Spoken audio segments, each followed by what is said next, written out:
Hello there, random viewers from the internet. Well, okay, not all of you are random. I know a few of you. I think 4 subscribers, so I won't name you by name because I know you'll only get all embarrassed. No, he knows me. No, I'll just say you're random people. So if you watched my last video, you'll know that the last few days I've been pretty busy making a music video. So that got me on to doing a little bit of history on the music video itself, which is what I will be rambling about today. Shall we proceed? Music and film exists almost as long as film itself does. It goes the whole way back to the 20s. There were musical numbers that were incorporated to the film, but not as a musical, and these were just ways to help enhance the story. Of course, then later came musicals themselves, which used the music as a storytelling method, and the music itself was an integral part of the film. It wasn't really until the mid-60s that using film as a promotional tool for music came to the fore. The Beatles were the front runners in using this method. Tired of long tours and personal appearances, they decided to use the music video as a promotional piece to take their place. They were by no means the only act to use this method. Of course, credit of the invention of the music video does not lie with the Beatles. There was a musician in the 1940s called Louis Johnson. Louis? Not too sure. Who also created his own films to accompany his music pieces. He then spliced a lot of them together into what became the first music feature film called Lookout Sister.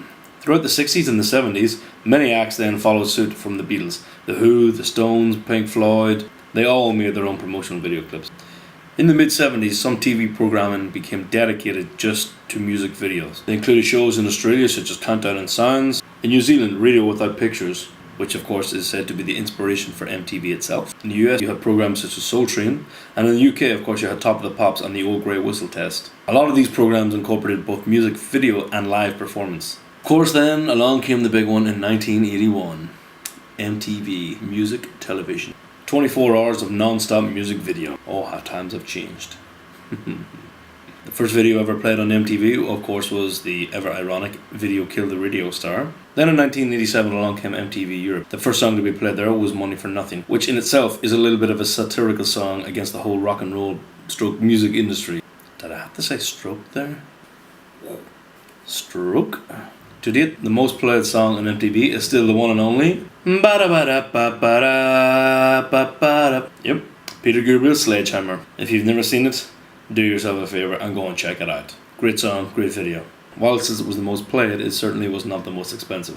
That accolade goes to none other than the Jacksons, Michael and Janet, for their video Scream, which cost $7 million to produce. Wow. During the 90s, MTV started to introduce more non-music based programs. The most popular to date, of course, being the Jersey Shore. I don't think I've actually ever seen an episode of that. Nor do I want to. There are, of course, a lot of feature film directors who start out doing music videos. Possible career path, Kieran? I could live with that.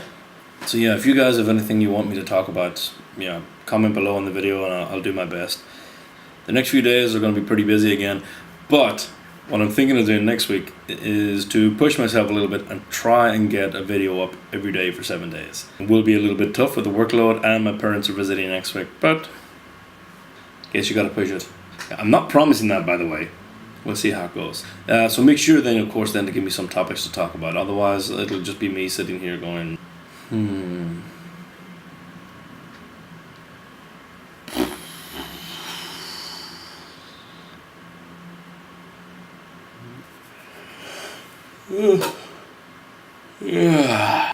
Yeah, cool, thanks.